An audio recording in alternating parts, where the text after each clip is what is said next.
আলামিন নূহ আলাইহিস সালাম জাতিদেরকে আযাব দেওয়ার চিন্তা ফিকির করলেন, তাদেরকে এমন আযাব দিলেন, পানিতে ডুবাইয়া মারবেন, পানিতে ডুবিয়ে মারবেন, পানিতে ডুবিয়ে মারবেন। কাবাগরকে তখন আল্লাহ পাক রব্বুল আলামিন যে কাবাগর আদম আলাইহিস সালামের মাধ্যমে পাঠিয়েছিলেন, সেটা জান্নাতের ইয়াকুত পাথরের মাধ্যমে কি ছিল? নির্মিত ছিল।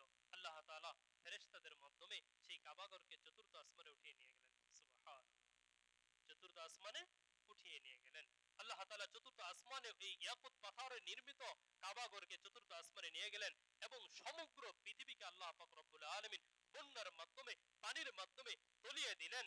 একমাত্র নূহ আলাইহিস সালামের প্রতি যারা ঈমান এনেছিল সেই কয়জন লোকই পৃথিবীতে জীবিত ছিল, বাকি সবাই ধ্বংস হয়ে গেছে।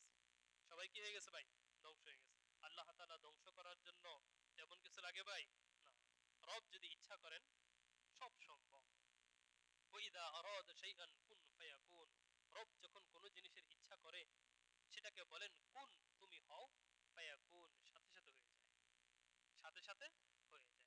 আপনি যদি শুধু খালি রবের এই জিনিসটার প্রতি দৃঢ় বিশ্বাস রাখতে পারেন, আল্লাহ তাআলা বলবেন হয়ে যাবে, আল্লাহ তাআলা বলবেন ওই জাতি ধ্বংস হয়ে যাক, ধ্বংস হয়ে যাবে। আল্লাহ তাআলা যদি চান তারা ধ্বংস হয়ে যাক, তারা ধ্বংস হয়ে যাবে। তাহলে এতটুকুর প্রতি যদি আপনার পরিপূর্ণ বিশ্বাস থাকে, তাহলে পৃথিবীর বুকে যত আপনি